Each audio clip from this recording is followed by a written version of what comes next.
فوجی عدالتوں میں سویلینز کے ٹرائل کے خلاف درخواستیں، 9 رکنی بینچ ٹوٹنے کے بعد 7 رکنی نیا بینچ تشکیل، فریقین کی جانب سے بینچ پر کوئی اعتراض نہ ہونے کی یقین دہانی کے بعد سماعت جاری۔ جسٹس یحییٰ آفریدی نے سوال اٹھایا، جن افراد کے مقدمات کو فوجی عدالتوں میں بھیجا گیا، کیا انہوں نے اس اقدام کو چیلنج کیا؟ آرمی ایکٹ کی کس شق کے تحت ٹرائل کیا جا رہا ہے، یہ واضح نہیں۔ جسٹس منصور علی شاہ نے کہا، ناموں سے تعلق نہیں، صرف یہ بتا دیں کتنے مقدمات میں کتنے افراد گرفتار ہیں۔ وکیل سلمان اکرم راجہ نے کہا کہ ان افراد تک کس کی رسائی نہیں ہے۔ درخواست گزار لطیف کھوسا بولے، ہم ملک اور 25 کروڑ عوام کی فکر میں آئے ہیں۔ سویلینز کے فوجی عدالتوں میں ٹرائل سے متعلق درخواستیں، پہلی سماعت پر سپریم کورٹ کا 9 رکنی بینچ ٹوٹا۔ 2 سینئر ترین ججز جسٹس قاضی فائز عیسیٰ اور جسٹس سردار طارق مسعود بینچ سے الگ ہوئے۔ جسٹس قاضی فائز عیسیٰ نے کہا، وہ سماعت سے انکار نہیں کرتے، مگر یہ بینچ قانونی نہیں۔ جب تک پریکٹس اینڈ پروسیجر ایکٹ پر فیصلہ نہیں آتا تب تک ہر بینچ غیر قانونی ہے۔ کسی قانون کو معطل نہیں کیا جا سکتا، کالعدم قرار ہوگا یا اس پر عمل ہوگا۔ درخواست گزار اعتزاز احسن اور لطیف کھوسا کی جسٹس قاضی فائز عیسیٰ سے کیس سننے کی استدعا۔ اعتزاز احسن بولے، گھر کے تحفظ کے لیے کیس سن لیجئے، ججز مل بیٹھ کر فیصلہ کرنے کے پابند ہیں۔ جسٹس قاضی فائز عیسیٰ بولے، یہ گھر نہیں ہے، سپریم کورٹ ہے، آپ کی بہت قدر کرتا ہوں مگر یہ نہیں ہو سکتا کہ حلف کی خلاف ورزی کروں۔ جسٹس قاضی فائز عیسیٰ نے دوسرے درخواست گزار لطیف کھوسا کی بھی سرزنش کی۔ جسٹس سردار طارق مسعود بھی بینچ سے الگ ہو گئے، بولے، جب تک قوانین کا فیصلہ نہیں ہوتا تب تک بینچ میں نہیں بیٹھ سکتے۔ چیف جسٹس نے کہا، یہ بینچ آئین کے تحت بنایا گیا، 2 معزز سینئر ججز نے اعتراض کیا ہے، تکرار نہ کریں، ممکن ہے پریکٹس اینڈ پروسیجر ایکٹ پر حکم امتناع ختم ہو جائے۔ جسٹس قاضی فائز نے دوران سماعت اٹارنی جنرل کو روسٹرم پر بلایا، کہا پریکٹس اینڈ پروسیجر بل کو قانون بننے سے پہلے 8 رکنی بینچ نے روک دیا تھا۔ 3 رکنی بینچ نے 5 مارچ کو ایک فیصلہ کیا جسے 31 مارچ کو سرکولر کے ذریعے ختم کر دیا جاتا ہے۔ عدالت کے فیصلے کو رجسٹرار نے نظر انداز کیا۔ یہ عدالت کے ایک فیصلے کی وقت ہے، پہلے سرکولر کی تصدیق کی جاتی ہے، پھر اس سرکولر کو واپس لیا جاتا ہے۔ 6 ممبر بینچ میں اگر نظر ثانی تھی تو مرکزی کیس کا کوئی جج شامل کیوں نہیں تھا؟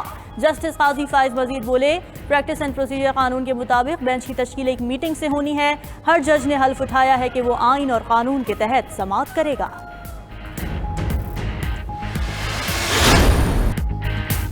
عدلیہ سے اپیل ہے، کچھ تو لحاظ کریں، کچھ ایسا ورثہ چھوڑ جائیں کہ آپ کو یاد کیا جائے، یہ نہ ہو آپ قصہ پاری نہ بن جائیں، تاریخ آپ کو ڈیلیٹ کر دے۔ وزیر دفاع خواجہ آصف کا قومی اسمبلی میں اظہار خیال، بولے، چیئرمین پی ٹی آئی نے کارکنان کو ریاست پر حملے کی ترغیب دی، شہداء کی یادگاروں اور آرمی تنصیبات پر حملے ہوئے، کسی ریاست اور قوم کے لیے اس سے بڑھ کر کوئی جرم کیا ہوگا؟ ملوث لوگوں کا ملٹری ٹرائل ہوگا۔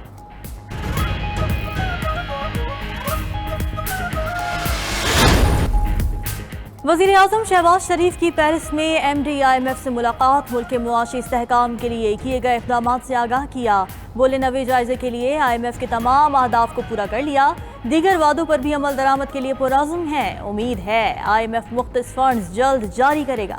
فنڈز کے اجرا سے معاشی استحکام اور عوام کو ریلیف کی کوششوں میں مدد ملے گی۔ کرسٹلینا جارجیوا نے پاکستان کی جانب سے کیے گئے معاشی اقدامات کو سراہا۔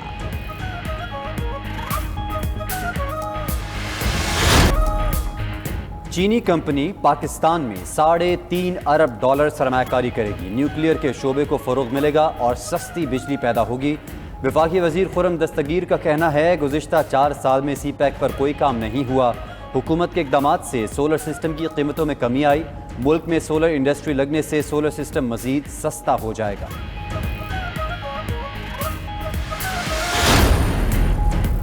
آئی ایم ایف کا سیلاب زدگان کے لیے بر وقت اقدامات نہ کرنے پر اعتراض، فنڈز کے حصول میں تاخیر کو بڑی ناکامی قرار دے دیا، حکام سے وضاحت بھی طلب۔ ذرائع وزارت خزانہ کے مطابق پاکستان کو ڈونرز کانفرنس سے $50 کروڑ موصول ہونے تھے، اب تک صرف $15 کروڑ حاصل ہو سکے۔ وزارت خزانہ اور منصوبہ بندی حکام فنڈز ریلیز کرانے کے لیے بر وقت اقدامات نہ کر سکے۔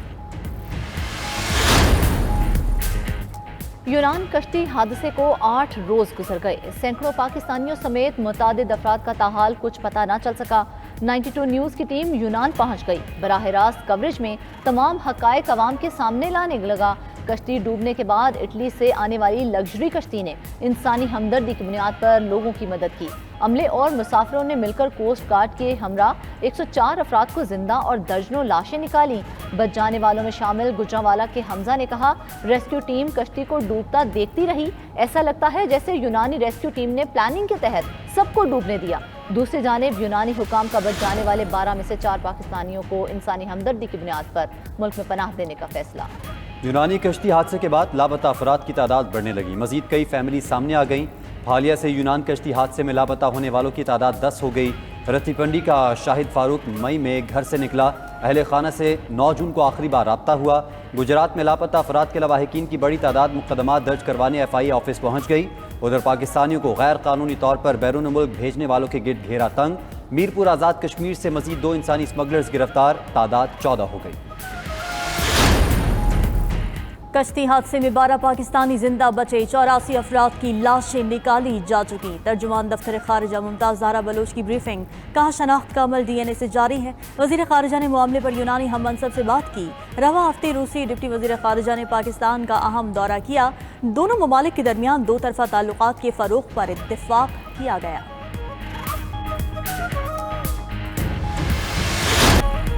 وفاقی وزیر داخلہ رانا ثناء اللہ کا کہنا ہے کہ الیکشن فری اینڈ فیئر ہوں گے۔ 9 مئی برپا کرنے والوں کے ماننے نہ ماننے سے فرق نہیں پڑتا، اس ملک کی عوام کو ماننا چاہیے۔ مسلم لیگ نون اور پیپلز پارٹی 2 علیحدہ جماعتیں ہیں، اختلاف رائے جمہوریت کا حسن ہے، ایک دوسرے کا احترام ہونا چاہیے۔ وزیر داخلہ نے الیکشن کمیشن سے بلدیاتی انتخابات کرانے کی درخواست کر دی، کہا ملک میں 9 مئی کے بعد حالات سازگار کیے جا چکے ہیں۔ اسلام آباد میں بلدیاتی الیکشن عام انتخابات سے کچھ روز قبل کرائے جائیں گے۔ 9 مئی ہنگامہ آرائی کیس، شاہ محمود، اسد عمر اور اسد کیسر نے پشاور ہائی کورٹ سے ضمانت قبل از گرفتاری کرا لی۔ عدالت نے راہداری ضمانت منظور کرتے ہوئے کل تک گرفتار نہ کرنے کا حکم دے دیا۔ اسلام آباد ہائی کورٹ میں درخواست ضمانت پر سماعت میں شاہ محمود اور اسد عمر پیش نہ ہوئے۔ وکیل نے دعویٰ کیا کہ درخواست گزاروں کو پولیس نے ہائی کورٹ میں داخل نہیں ہونے دیا۔ عدالت نے سماعت کل تک ملتوی کر دی۔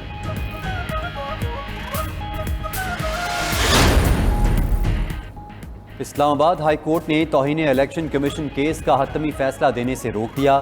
عدالت نے حکم دیا کہ الیکشن کمیشن کارروائی جاری رکھے لیکن حتمی فیصلہ نہ دے۔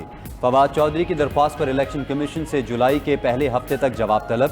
دوسری جانب توہین الیکشن کمیشن کیس میں فواد چودھری کے قابل ضمانت وارنٹ جاری، IG کو فواد چودھری کو 6 جولائی کو پیش کرنے کی ہدایت۔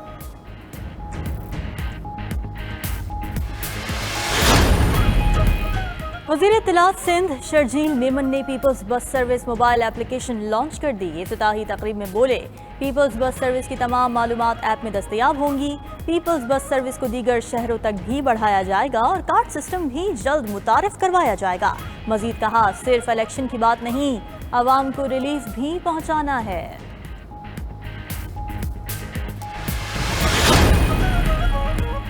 ملک میں حبس اور گرمی کی شدت میں اضافہ، سورج کا پارا ہائی، لاہور کا پارا 42 تک چڑھنے کی پیشگوئی۔ محکمہ موسمیات نے 24 جون تک ملک کے زیادہ تر علاقوں میں گرمی میں اضافے کا خدشہ ظاہر کر دیا۔ ہیٹ ویو کے پیش نظر شہریوں کو محتاط رہنے کی ہدایت۔ گرمی بڑھنے پر بجلی کا شارٹ فال 6000 میگا واٹ سے بڑھ گیا۔ لوڈ شیڈنگ کا دورانیہ بھی بڑھنے پر شہری دوہری اذیت میں مبتلا۔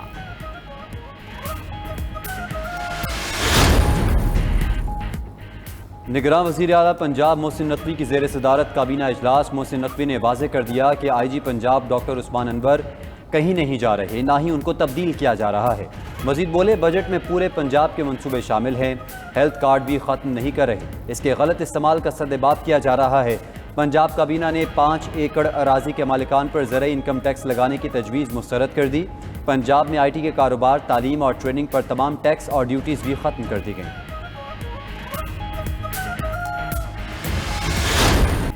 عید قرباں قریب آ گئی، مویشی منڈی کی گہما گہمی بڑھ نہ سکی۔ ملک بھر کی کیٹل مارکیٹس میں بیپاری خریداروں کے منتظر، جو جانور خریدنے آئے وہ قیمتیں سن کر پریشان ہونے لگے۔ بیپاریوں اور خریداروں کی ریٹس پر تکرار بھی عام، من پسند جانور مناسب قیمت میں لینا بڑا چیلنج بن گیا۔